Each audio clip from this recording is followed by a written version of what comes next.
keberuntungan yang besar. Barakallahu fikum. Sebelum kita lanjutkan, orang yang ambisinya duniawi, ya udah, dia akan menilai segala sesuatu dengan dunia. Maka tatkala mereka melihat Qarun dan melihat Nabi Musa, beda gaya pandang mereka. Mereka melihat, oh Qarun ini yang punya keberuntungan yang besar sekali.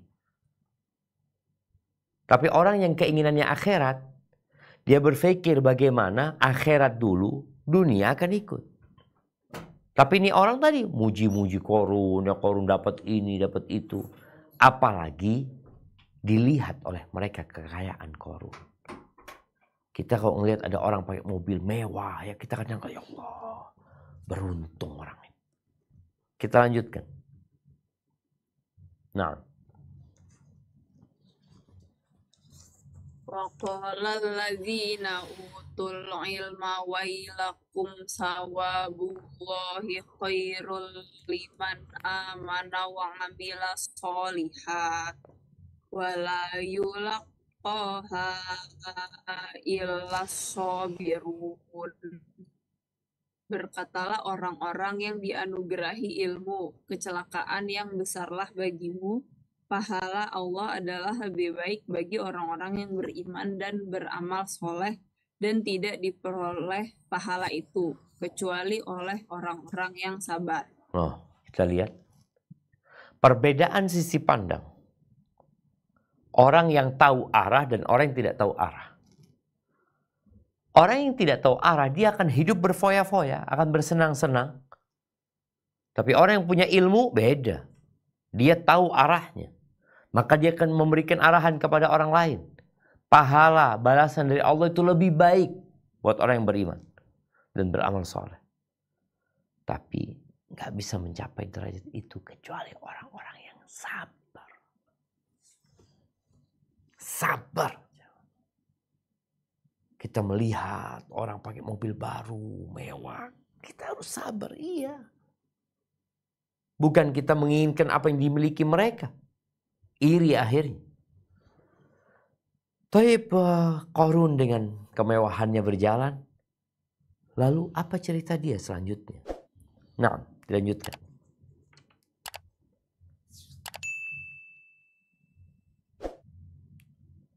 Fakhosafna bihi wa bidarihil ardo fama kana lahu min fi'ati yang surunahu min dunillahi wa ma kana minal muntafirin. Maka kami benamkanlah Qarun beserta rumahnya ke dalam bumi. Maka tidak ada baginya suatu golongan pun yang menolongnya terhadap azab Allah. Dan tiadalah ia termasuk orang-orang yang dapat membela dirinya. Nah, kita lihat setelah orang berilmu dan orang yang ambisi dunia, semua memberikan komentar sesuai dengan gaya pandang mereka. Dan Qarun ini memang sombongnya jemaah. Akhirnya Allah benamkan dia di bumi. Bersama bersama komplek perumahannya. Bukan rumah dia saja. Orang kaya kan punya komplek perumahan, punya gudang, punya ruang tamu, ini itu. Allah tenggelamkan semuanya di bumi. Dan sekarang jadi cerita kalau ada harta di dalam bumi, dikatakan harta Qarun. Mana Qarun? Qarun di sana, di Mesir sana. Maka hibati fillah. Bagaimana sikap orang-orang yang awalnya berpikir Qarun ini beruntung sekali. Ketika mereka mendapati Qarun, hilang ceritanya. Ditelan oleh bumi bersama perumahannya. Maka orang-orang yang ingin dengan harta yang dimiliki Qarun, apa yang mereka katakan? Coba kita baca.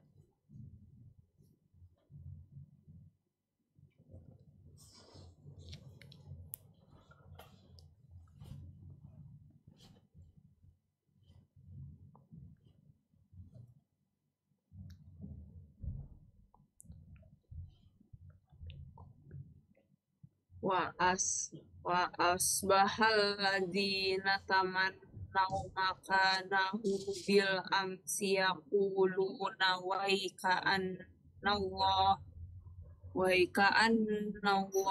yabsutur rizqa liman yasha'u min ibadihi wa yaqdir laula amanallahu alaina laqasafa bina wa ka'annahu la yuflihul kafirun.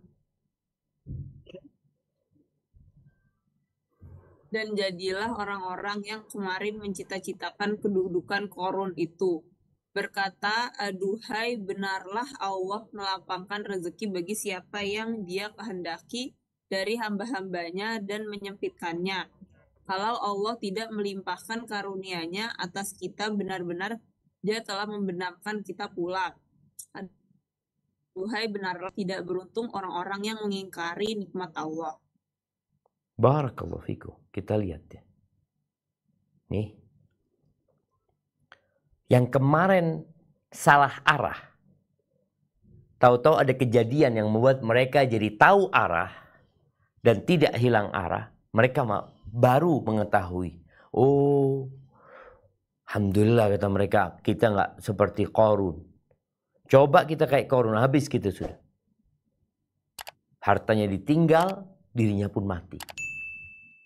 Nggak ada manfaat itu harta. Maka di sini orang harus benar-benar memahami tujuan dari kehidupan. Sehingga dia tidak hilang arah. Gemerlapnya dunia, mewahnya dunia tidak lain hanya ujian buat hamba. Apakah dia bersyukur atas nikmat-nikmat tersebut.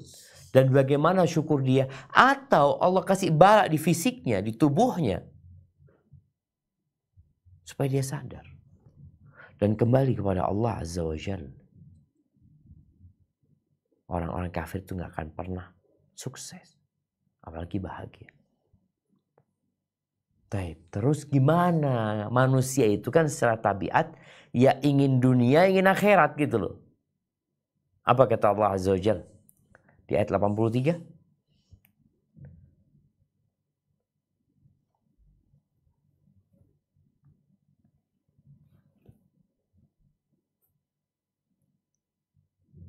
Tilkad darul akhiratu naj'aluha lilladzina la yuriduna uluwan fil ardi wala fasada. Wala fasada. Wala fasada. Fasada. Wala fasada. Ahsanti. Wal aqibatu lil muttaqin. Negeri akhirat itu kami jadikan untuk orang-orang yang tidak ingin menyombongkan diri dan berbuat kerusakan di muka bumi. Dan kesudahan yang baik itu adalah bagi orang-orang yang bertakwa. Barakallahu fikum. Kalau engkau ingin dunia dan akhirat, maka jangan sombong. Jangan congkak. Jangan sibuk berbuat dosa di muka bumi ini. Pada akhirnya, happy ending itu buat orang-orang bertakwa. Qarun tenggelam di bumi bersama hartanya. Maka yang ingin dunia akhirat, tolong pelajari aturan Sang Pencipta. Ahibati fillah, Allah menyeru kita semua kepada arah yang tepat. Tapi kita mau nggak ke sana? Apa kata Allah di surat Adz-Dzariyat ayat 50? Surat Adz-Dzariyat ayat 50.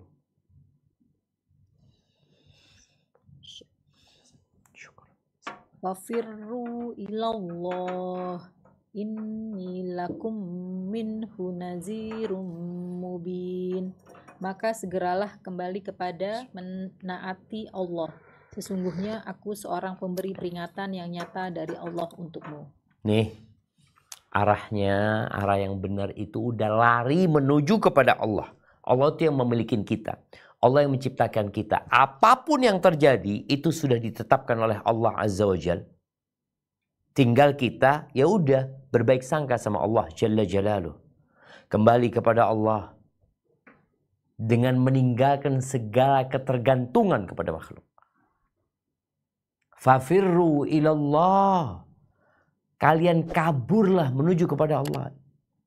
Jadi al-firar yang namanya lari, kabur itu biasanya orang tidak akan noleh ke belakang. Dia fokus dengan tempat dan arah yang sudah ditetapkan. Maka buat yang hilang arah, ya udah lari kepada Allah Azza wa Jalla. Ingat, Allah tidak menciptakan kita untuk bersenang-senang. Allah tidak menciptakan kita seperti binatang ternak yang dikasih makan, kemudian dimandikan, dikeluarkan dari kandangnya, kemudian suatu saat dia dipotong untuk dinikmatin. Enggak, Allah menciptakan kita untuk mengabdi kepadanya. Dan arah yang tepat adalah kembali kepada Allah Azza wa Jalla. Apapun masalahmu, sebesar apapun, kau harus berbaik sangka sama Allah Azza wa Jalla. Di tubuhmu masih ada banyak nikmat. Kalau engkau harus kehilangan harta, maka syukuri nikmat-nikmat yang ada. Fafirru ilallah. Jadi kalau bicara arah yang kita tuju, itu menuju kepada Allah. Udah, tinggalkan semuanya. Yang menyebabkan engkau nanti terlena, terlalaikan, tinggalin. Kemana? Menuju kepada Allah. Laksanakan perintahnya. Jauhi larangannya. Tauhidkan Allah. Jangan berbuat syirik. Dan hati selalu berbaik sangka sama Allah. Apapun yang terjadi. Kenapa? Karena Allah tidak bertindak kecuali dengan ilmu dan hikmah. Barakallahu fiik, itu mungkin yang dapat kita kaji pada kesempatan kali ini. Dan hendaklah kita terus berdoa memohon kepada Allah agar jangan sampai hilang arah. Baca Rabbana la tuzigh qulubana ba'da idh hadaitana. Baca ya muqallibal qulub tsabbit qalbi ala dinik. Baca doa-doa yang kita berharap kepada Allah agar kita tidak hilang arah dan arah kita benar dan tepat menuju kepada Allah, dan arah ini penuh dengan perjuangan dan pengorbanan. Ya, sungguh menakjubkan urusan orang beriman. Kalau ditimpa nikmat dia bersyukur, kalau ditimpa musibah dia bersabar, dan itu tidak dimiliki kecuali oleh orang yang beriman. Barakallahu fiik. Nah, Anda kembalikan ke moderator untuk memimpin jalannya tanya jawab. Tafadhol. Jazakallah khair wa barakallahu fiik Ustadz, untuk paparannya, dan diinfokan bahwa insya Allah di sana sholat asarnya cukup cepat ya Ustadz. Aduh, sungguhan. Adzan itu jam 3, jam 2.15. Kita mungkin bisa sampai jam 2.25 insya Allah. Insya Allah, Pak. Kalau gitu izin pertanyaan pertama Ustadz. Tafadholina. Bismillah Ustadz, mohon penjelasannya. Apakah memang jika kita hijrah pasti kita akan diuji dengan lebih banyak dan berat? Saya merasakan cobaan makin banyak di tempat kerja dan teman-teman bahkan keluarga. Teman kantor menjauh, atasan saya juga mendadak berubah sikap, dan bahkan keluarga juga malah meminta saya untuk jangan berubah drastis dan pelan-pelan saja, terutama dalam cara berpakaian. Sementara saya belum punya teman dekat dari tempat kajian untuk mengobrol. Apakah sebaiknya saya pelan-pelan saja ya Ustadz, atau harus seperti gimana baiknya? Masya Allah, barakallahu fiik. Mungkin ada dua pertanyaan di sini. Yang pertama berkaitan dengan kenapa ketika hijrah kok ujiannya semakin berat. Allah Azza wa Jalla hendak memisahkan mana yang benar dan mana yang salah. Mana yang jujur dan mana yang bohong. Maka Allah berikan ujian. Dan ketika engkau berpikir, kenapa ujianku semakin berat ketika aku hijrah? Allah itu tidak memberikan ujian kecuali sesuai dengan kemampuanmu. Allah itu maha tahu. Ketika kita dapat musibah, Allah tahu kita mampu melewatinya. Tinggal sekarang kasusnya mau atau tidak. Kalau mampu pasti mampu. Kalau engkau tidak mampu, Allah nggak akan kasih cobaan itu. Yakin Allah itu lebih sayang sama kita daripada orang tua kita sama kita.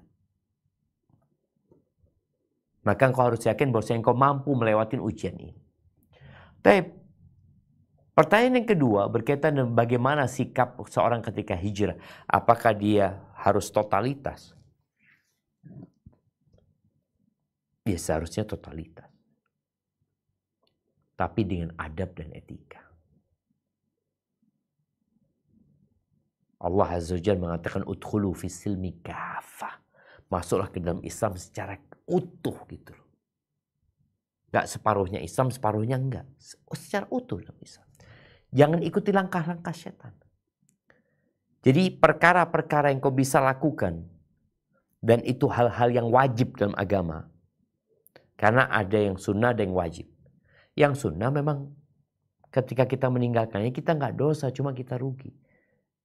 Tapi yang menjadi sebuah kewajiban, maka kau nggak bisa toleransi, jalankan. Tapi tolong menjalankannya dengan adab dan etika. Bagaimana kita menghormati yang lebih tua, menyayangi yang lebih kecil. Bagaimana kinerja kita kalau engkau kerja di sebuah perusahaan. Kinerjamu semakin bagus. Bos nggak ngelihat kepada penampilanmu nanti. Yang dilihat, oh hasil kerjanya bagus. Karena ada orang yang hijrah kemudian dia rusak hasil kerjanya. Gara-gara hijrah dia. Karena dia fokus belajar. Taib, engkau belajar. Tapi jangan lupa ketika engkau bekerja. Kerjaanmu jadi wajib buat engkau. Karena engkau punya kontrak sama dia. Ini semoga bisa menjadi pelajaran buat kita semuanya. Barakallahu fiik. Nah. Jazakallahu khair Ustaz. Pertanyaan berikutnya. Assalamualaikum warahmatullahi wabarakatuh. Waalaikumsalam warahmatullahi wabarakatuh. Afwan, mohon dijelaskan apakah dosa yang kita lakukan baik dari zaman dulu maupun sekarang bisa turun atau kena juga dengan keluarga, termasuk anak-anak kita. Bukankah di Islam tidak ada hukum karma? Apakah boleh kita sholat tobat tanpa khusus untuk dosa tertentu? Jadi diniatkan untuk semua dosa-dosa yang lalu. Masya Allah, barakallahu fiik. Iya, ahibati fillah. Dosa itu ada dua macam. Ada dosa besar, ada dosa kecil. Kalau bicara apakah dosa itu akan bisa berdampak kepada yang tidak berbuat dosa? Bisa. Nabi SAW pernah ditanya oleh Ummu Salmah, anahliku wa fina salihun. Apakah kita akan binasa sedangkan di tengah kita ada orang-orang soleh? Ini ada orang soleh, kita akan binasa nggak? Kita akan dihukum nggak? Kata Nabi SAW, na'am, iya, boleh jadi itu terjadi.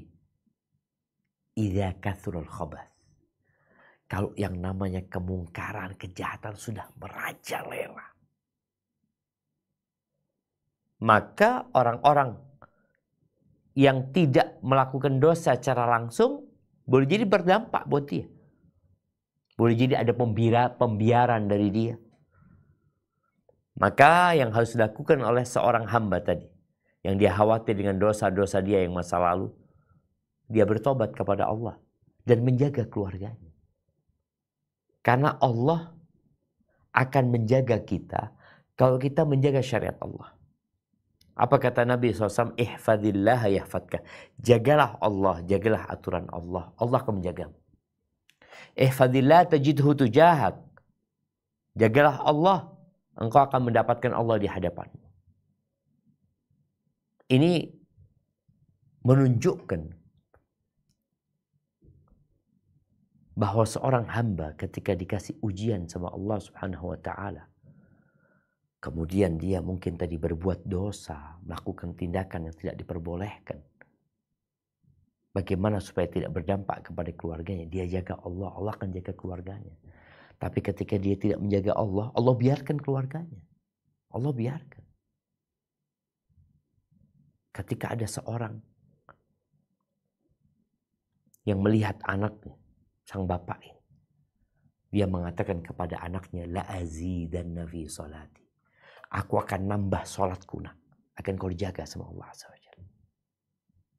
Sehingga orang yang tadi berbuat dosa di masa lalu, apakah mungkin dosa itu berdampak kepada keluarganya? Boleh-boleh saja. Akan tergantung kondisinya. Tapi hendaklah kau istighfar, mohon ampun kepada Allah Azza wa Jal. Dan semoga keluargamu dijaga sama Allah karena engkau menjaga agama Allah Jalla Jalaluh. Hadza wallahu a'lam bissawab. Barakallahu fiik Ustaz. Berikutnya kita beri kesempatan untuk ukhti yang sudah resen. Tafadholi ukhti sesuai tema sebisa mungkin dan satu pertanyaan. Ukhti Putri. Assalamualaikum warahmatullahi wabarakatuh. Waalaikumsalam warahmatullahi wabarakatuh. Naam, tafadhal. Ahsanallahu ilaikum Ustaz. Afwan Ustaz, tadi Ustaz mengatakan bahwa kita harus kembali kepada Allah dan berprasangka baiklah kepada Allah. Bagaimana Ustaz menempatkan ini dengan bentuk wajah gitu Ustaz? Karena anak pribadi jujur Ustaz merasa kadang-kadang ada terpikir apakah amalan anak akan diterima, bukankah ya kadang sedang sholat pun kadang nggak sepenuhnya khusyuk gitu Ustaz. Apakah puasa dan tobat-tobat anak juga akan diterima oleh Allah? Kan Ustaz bilang waktu di kajian-kajian yang sebelumnya, ya kalau seandainya taubat kita diterima ya Allah akan gantikan dengan catatan kebaikan. Dan ada sesekali khawatir di anak Ustaz, kalau itu tidak akan diterima oleh Allah, kalau mungkin dosa Ana juga masih banyak gitu Ustaz, mungkin ibadah Ana tidak sempurna. Dan sebelumnya Ana juga pernah bertanya kepada Ustaz, kadang-kadang Ana berhayal, kenapa ya Ana tidak jadi as-sabiqunal awalun aja, kenapa Ana tidak menjadi yang seperti yang kajian sebelumnya, ashabul fatrah yang mungkin tidak disyariatkan untuk menjalankan ini itu, tapi Ustadz bilang zaman kita lah yang enak gitu Ustadz. Mohon penjelasannya Ustadz. Syukron jazakallah khair Ustadz. Masya Allah, Barakallahu fiik. barakallahu fiik. Nah, ahibati fillah, dalam beribadah kepada Allah atau dalam kembali kepada Allah, lari kepada Allah, kita harus tahu tentang Allah Azza wa Jalla. Ma'rifatullah, mengenal Allah, itu menjadi perkara yang paling awal yang harus difahami. Orang kalau kenal sama Allah, dia akan cinta dan dia akan takut juga sama Allah SWT. Sehingga kita beribadah kepada Allah di antara rasa takut dan rasa harap. Kita berharap kepada Allah karena Allah Maha Baik. Kita takut sama Allah karena kita banyak salah. Dan kita tahu Allah itu azabnya pedih. Nabbi ibadi anni anal ghafurur rahim. Kabarkan kepada hamba-hambaku bahwa aku adalah yang maha pengampun dan maha penyayang. Wa anna azabi huwal azabul alim. Dan bahwasanya azabku adalah azab yang pedih. Maka seorang hamba kalau kenal sama Allah, dia semakin sayang sama Allah, semakin cinta, semakin mengagungkan Allah, dan dia takut sama Allah SWT. Jadi memang kita itu berbaik sangka sama Allah, berburuk sangka sama diri kita. Jadi orang kalau kenal sama dirinya, dia nggak akan sok suci. Dia nggak akan berbaik sangka dengan dirinya. Dia akan khawatir dengan amalan-amalannya. Kenapa? Karena kita memang penuh dengan kelemahan dan kekurangan. Maka hendaklah kita juga berdoa memohon kepada Allah supaya dikasih iman. Yang di situ kita akan penuh harap dan takut kepada Allah Subhanahu wa taala. Jadi intinya ya kalau kita bicara kita sekarang ini, ya kita berusaha untuk berbuat yang terbaik. Kalau bicara dosa-dosa kita ya mudah-mudahan diampuni. Tapi kita tahu boleh jadi nggak diampuni karena aku nggak ikhlas dalam bertobat. Aku nggak taubatan nasuha. Nah, tadi ada pertanyaan lupa yang nggak sempat dijawab ya, berkaitan dengan orang yang mungkin dia punya banyak dosa di masa lalu ya. Apakah dia boleh melakukan sholat taubat bukan untuk dosa tertentu tapi untuk dosa-dosa dia yang lalu? Tadi disebutin dosa itu ada dua macam, ada dosa besar, ada dosa kecil. Dosa kecil ini dihapuskan dengan istighfar, dihapuskan dengan ya amal-amal soleh, sholat yang 5 waktu. Adapun dosa besar ini, itu yang perlu pertaubatan. Dan sholat taubat itu bukan syarat diterimanya pertobatan hamba. Syarat diterimanya pertobatan hamba itu menyesali, meninggalkan dosa tersebut, bertekad untuk tidak mengulangi. Dan kalau hubungannya sama manusia, maka kita perlu ada transaksi sama mereka, meminta maaf atau dikembalikan apa yang pernah kita ambil dari mereka, atau qisas. Itu syarat tobat. Jadi kalau orang mau sholat tobat itu, ya bukan sholat rutin yang dia lakukan. Ada sholat rutin yang lakukan, sholat sunnah-sunnah yang sudah kita ketahui. Tapi sholat tobat ini memang untuk tadi ketika engkau mengenang dosamu. Atau engkau habis berbuat dosa, silakan sholat. Tapi bukan menjadi sebuah rutinitas. Ingat syarat tobat yang tadi disebutkan. Dan sholat tobat itu bukan menjadi syarat sahnya, hanya menjadi penyempurna taubat seorang hamba karena dia telah melakukan amal soleh dan amal soleh itu menghapuskan amal-amal buruk. Hadza wallahu a'lam bishawab. Nah. Jazakallahu khair Ustaz. Berikutnya Ukti Rahmi, Afwan, sesuai tema dan satu pertanyaan. Tafadholi. Bismillah, Assalamualaikum warahmatullahi wabarakatuh. Waalaikumsalam warahmatullahi wabarakatuh. Semoga Ustadz dan keluarga selalu dalam lindungan Allah Subhanahu wa Ta'ala. Allahumma amin. Izin bertanya Ustadz, Nah. saat ini saya sedang dalam kendala yang sesuai dengan tema kita hari ini, yaitu kehilangan arah. Di mana 3 tahun lalu saya memilih kuliah dengan sesuatu atau jalan yang mungkin saya tidak ingin tempuh, tapi karena nasihat dari saudara saya akhirnya berada di jalan yang ini. Dan sekarang saya terkendala di kelulusan saya. Saya sedang berusaha agar saya secepatnya lulus. Dan apakah hal ini diakibatkan karena kejahilan saya di waktu itu? Mohon ilmunya Ustadz. Barakallahu fikum. Assalamualaikum warahmatullahi wabarakatuh. Waalaikumsalam warahmatullahi wabarakatuh. Ketika seorang telah menentukan pilihan, kemudian dia berada di sebuah tempat yang tempat itu menurut dia kurang tepat, maka tidak ada alasan buat dia untuk meninggalkan tempat tersebut.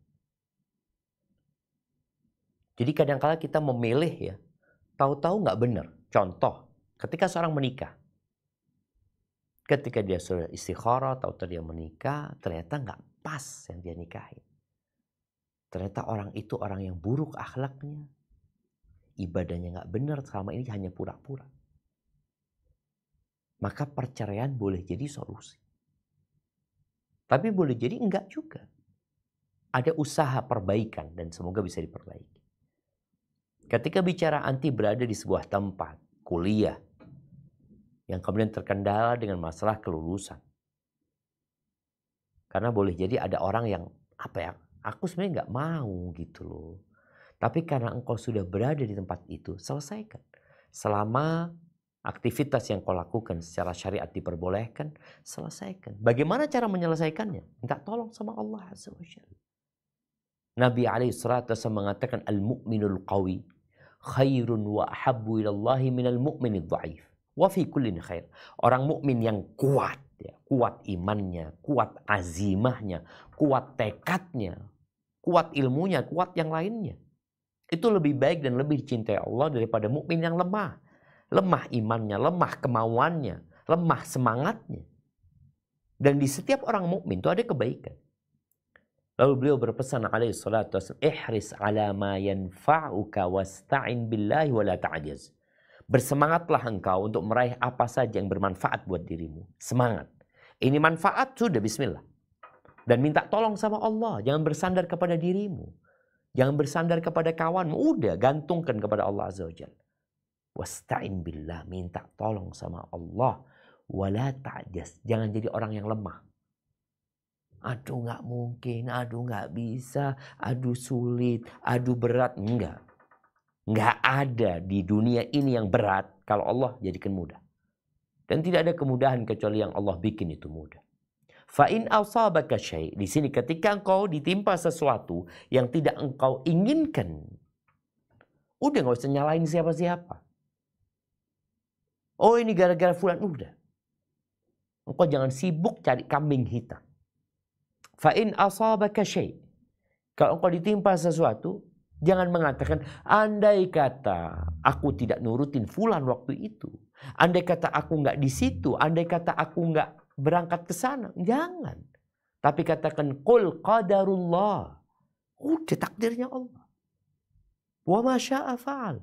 Dan Allah berbuat apa yang dia kehendaki. Sekarang engkau harus melanjutkan yang engkau mulai. Selama bisa dilanjutkan. Ada nggak bisa dilanjutkan? Tapi apabila bisa dilanjutkan, lanjutkan. Dan minta tolong sama Allah Azza wa Jalla. Hadza wallahu a'lam bissawab. Na'am. Jazakallah khair Ustaz. Yang berikutnya Ustaz. Bismillah Ustaz. Semoga Ustaz selalu dalam lindungan Allah Subhanahu wa taala. Ustaz, kehidupan keluarga saya menurut saya cukup meski tidak lebih. Namun suami saya merasa harusnya lebih baik. Karena suami saya beralasan ingin agar anak-anak bisa mendapat pendidikan di sekolah-sekolah sunnah terbaik yang harganya cukup mahal. Juga kualitas hidup lainnya. Jadi suami melarang saya untuk berhenti bekerja. Padahal saya ingin berhenti Ustadz dan fokus mengurus anak dan rumah. Apa saya harus menuruti suami atau memaksa untuk tetap resign? Ini mungkin ada juga Ustadz pertanyaan serupa, namun pilihannya jika selama ini sudah susah mendapat pekerjaan dan yang tawaran ada itu untuk bekerja seperti di Indomaret yang ada jualan rokok atau bekerja di bank konvensional Ustaz. Masya Allah, barakallahu fikum. Naam ahibati fillah. Yang pertama, berkaitan dengan seorang istri. Istri itu berkewajiban berkhidmat kepada suami. Khidmat kepada suami. Bukan mencari nafkah. Karena kewajiban mencari nafkah adalah kewajiban sang suami. Dia punya kewajiban sebagai seorang ibu untuk merawat, mendidik anak-anaknya. Kalau dia bisa menggabungkan umpamanya, dia dapat berkhidmat sama suami dan membantu suami dalam urusan, ya tadi mungkin ada urusan-urusan yang memang suami nggak mampu, istri punya kelebihan, punya keahlian, dan istri mau, silahkan. Tapi kalau engkau merasa enggak, kalau anak bekerja, anak-anak akan berantakan. Dan anak ingin menyampaikan kepada seluruh ummahat, ya, kepada seluruh wanita di muka bumi ini. Perempuan itu bukan guru. Tapi perempuan itu madrasah. Bahasa Arabnya guru itu mudarrisah. Tapi wanita itu madrasah. Orang tua yang berpikir menyekolahkan anaknya di sekolah-sekolah sunnah, ketahuilah yang paling penting sebelum mereka sekolah di sekolah-sekolah itu, madrasahnya dibenerin. Madrasahnya ini ibunya madrasahnya. Ketika madrasahnya ini benar, yang lainnya benar. Tapi kalau madrasahnya nggak benar, mau di sekolah-sekolahan paling bagus pun, jadi nggak benar. Maka jadilah madrasah yang benar. Maka nasihat anak engkau lihat. Engkau timbang-timbang antara maslahat dan mudarat. Selama pekerjaanmu halal, maka tidak ada masalah kalau engkau mau bekerja tanpa menelantarkan kewajibanmu sebagai seorang istri dan sebagai seorang ibu. Tapi kalau ternyata harus ada yang dikorbankan, maka korbankan pekerjaanmu. Fokus kepada kewajibanmu. Karena kalau ada sunnah dan wajib, tinggalkan yang sunnah kalau bertentangan dengan yang wajib. Yang wajib didahulukan. Berkaitan dengan bekerja di tempat-tempat yang ada tempat yang sebenarnya halal, tapi di situ ada syubhat mungkin yang dijual. Maka lihatlah apakah dia bisa menghindari syubhat tersebut sehingga dia bisa selamat. Ada tempat-tempat yang menjual minuman keras, oh itu tinggalkan. Ada tempat-tempat yang enggak sebenarnya sih, ada tadi mungkin rokok ya, yang memang kita tahu mungkin di negeri kita dianggap itu boleh, bahkan ada ulama yang memfatwakan boleh. Maka kalau engkau bisa menghindari, hindari. Namun kalau bekerja di tempat riba, selesai. Nggak ada baiknya di situ. Nggak ada. Allah melaknat. Engkau cari rizki, kepingin berkah buat keluargamu. Tapi ternyata engkau berada di tempat yang dilaknat. Engkau dilaknat. Engkau bawa barang yang dilaknat ke rumahmu, maka tinggalkan. Oh terus gimana Ustaz? Ingat, yang halal itu banyak sekali. Dan yang Allah haramkan itu terbatas. Cuma karena sebagian orang itu hilang arah, yang ada dalam benak dia, sekarang kondisi ekonomi sulit, berat, udahlah kerjaan apa saja, yang penting kerja sekarang ini. Ingat, yang kasih rizki itu bukan tempat kerja kita. Yang kasih rizki itu Allah Rabbul Alamin. Ada istighfar sebagai pintu rizki. Ada tawakal. Kadang-kala kita nggak tawakal. Kita lebih yakin dengan sebab daripada yang menciptakan sebab. Sebab-sebab itu kalau Allah mengatakan tidak kerja, nggak akan kerja. Nggak ada manfaat. Orang minum obat supaya sembuh. Kalau dia bergantung sama obat ini bahaya. Obat itu tidak menyembuhkan. Ngobatin iya, tapi dengan izin Allah Azza wa Jalla. Kalau Allah katakan tidak, ya kita lihat. Ada orang sakit minum obat. Tetap dia sakit. Dan pada akhirnya mati. Maka ingat. Kembali kepada Allah dalam usaha cari rezeki. Ketika sulit panggil nama Allah. Baca asma Allah husna. Kenali Allah. Engkau lari kepada Allah. Bukan lari kemana-mana. Lari dari semuanya menuju kepada Allah. Allah itu Esa. Dan Allah pencipta segala-galanya. Hadza wallahu a'lam bissawab. Nah. Jazakallahu khair Ustaz. Masih bisa satu pertanyaan Ustaz ya? Tafadhali, na'am. Bismillah. Bismillah. Assalamualaikum warahmatullahi wabarakatuh Ustaz. Waalaikumsalam. Apakah dalam memilih terbaik adalah dengan sholat istikharah? Gimana salat yang benar Ustadz agar kita yakin bahwa hasilnya bukan karena nafsu kita? Apakah benar keluarnya nanti di mimpi ya Ustadz? Barakallahu fiik. Naam ahibati fillah, dahulu ya. Orang-orang itu kalau harus memilih, mereka menggunakan undian. Di bangsa Arab itu ada yang namanya azlam. Azlam itu adalah anak panah yang nggak ada bulunya. Yang di situ ditulis iya, tidak, atau nggak ada tulisannya. Dan ada juru kuncinya. Mereka mungkin kasih apa ya, kemudian nanti dikocok ya, mana yang keluar? Yang keluar, oh iya, berarti lanjut. Mereka mau nikah, mereka mau buka usaha, ada yang seperti itu. Itu dilarang dalam agama kita. Karena itu hanya apa ya? Hanya sesuatu yang tidak pasti sebenarnya. Dan itu tidak menentukan mana yang baik dan mana yang tidak baik. Maka seorang hamba ketika beriman kepada Allah, minta pilihan sama Allah. Maka yang dikenal adalah istikharah. Jadi buat orang yang ingin melakukan sesuatu, ada dua hal yang perlu dia lakukan. Yang pertama istikharah, yang kedua istisyarah. Yang pertama salat istikharah, yang kedua musyawarah. Atau sebaliknya diawali dengan musyawarah, kemudian istikharah. Bagaimana salat istikharah yang benar? Maka doa itu dibaca setelah sholat. 2 rakaat. Bukan sholat wajib. Cari waktu yang nyaman buat engkau. Bukan di waktu terlarang.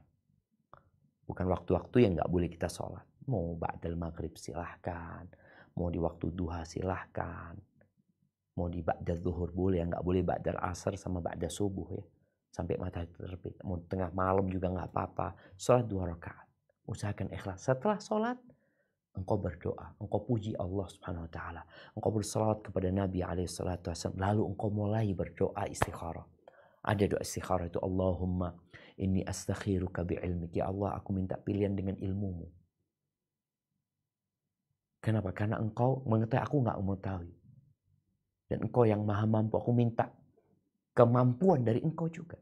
Baca tuh kalau ini baik ya mudah-mudahan ditetapkan, dimudahkan. Kalau enggak mudah-mudahan dipalingkan. Itu kita baca. Dan istikharah ini boleh diulangin ketika kita belum mendapatkan petunjuk. Apakah petunjuknya dari mimpi? Enggak harus mimpi. Boleh jadi aku sudah musyawarah, aku istikharah, udah aku jalanin. Nah, ketika menjalanin, umpamanya melamar kerja di tempat ini. Kok kayaknya Anda sudah istikharah, Anda sudah musyawarah, lamar udah jalani. nggak ada mimpi, nggak ada apa, tahu-tahu diterima. Oh, mudah-mudahan ini yang terbaik. Tapi ketika ditolak, oh kayaknya ini yang terbaik. Aku kan sudah istikharah, aku sudah musyawarah. Sehingga kita nggak gelo, kata orang Jawa. Anak udah serahkan sama Allah SWT. Jadi nggak harus mimpi. Tapi udah jalanin, dan nanti prosesnya Allah yang akan menetapkan. Kalau tahu-tahu, aduh kayaknya nggak mungkin. Kenapa? Jalannya dipersulit. Ya udah, kan kita minta. Kalau memang baik, semoga dimudahkan. Kalau enggak, supaya dipalingkan. Dikasih ganti yang lebih baik sama Allah SWT. Dan tadi, bagaimana kita mengetahui itu nafsu atau memang pilihan Allah Azza wa Jalla? Sebagian kita istikharah padahal hatinya udah condong. Ini kadang-kadang berbahaya. Ketika nggak ada petunjuk, dia mengikuti nafsunya. Padahal seharusnya udah dia ikutin. Kalau memang sulit, nggak bisa, oh berarti ini bukan pilihan Allah. Orang yang sudah nafsu, oh nggak, ini insya Allah baik loh. Engkau kan sudah istikharah. Engkau minta kalau memang baik, dimudahkan dan ditakdirkan. Kalau buruk, dipalingkan. Ketika semakin jauh, ya udah tinggalin. Karena ada seorang laki-laki, anak pernah ketemu dia. Anak ini Ustaz, kalau ditolak Ustaz, anak semakin semangat Ustaz untuk maju lagi. Loh, kok kan istikharah? Seorang hamba harus yakin sama Allah. Bicara petunjuknya tadi nggak harus mimpi, boleh jadi memang kemudahan-kemudahan yang dia dapatkan. Tapi kok ternyata ada kesulitan, ada kejanggalan, ada rintangan, ya udah tinggalin. Itu kalau halal ya, ingat ya. Dua-duanya halal. Atau satu hal aja yang kita kepingin minta pilihan sama Allah. Tapi kalau haram, nggak pakai istikharah, tinggalin. Barakallahu fiik, itu yang dapat Ana sampaikan, kurang lebihnya mohon maaf ya. Karena memang waktu sekarang Ana lihat siang itu semakin panjang dan malam itu semakin pendek. Semoga kita bisa memanfaatkan waktu untuk lebih mendekatkan diri kepada Allah di siang hari dengan ibadah-ibadah yang bisa dilakukan di siang hari walaupun malam harinya jadi pendek. Mohon maaf atas segala kekurangan. Ana kembalikan ke moderator. Jazakillah khair. Jazakallahu khair Ustaz. Alhamdulillah binikmatihi tatimus sholihat. Jazakallahu khair wa barakallahu fiik Ustaz untuk waktu dan ilmu yang telah diberikan pada kami. Insya Allah kami bisa mengamalkan ilmu dari kajian ini hari ini dan istiqomah. Amin ya robbal alamin. Dan akhwat di Zoom, demikian kajian sisa kali ini. Afwan, tidak semua pertanyaan bisa dibacakan. Jazakumullah khair atas partisipasinya. Jangan lupa untuk bergabung dengan grup kajian sisa di Telegram untuk mendapatkan info kajian lainnya. Dan insya Allah juga Sisesa akan mengadakan kajian Sisesa series di Bogor. Tafadholi untuk melihat informasinya di grup ataupun di IG Sisesa Clothings dari punya Sisesa khusus ya, official. Kita tutup dengan doa penutup majelis. Subhanakallahumma wa bihamdika asyhadu an la ilaha illa anta astaghfiruka wa atubu ilaik. Assalamualaikum warahmatullahi wabarakatuh.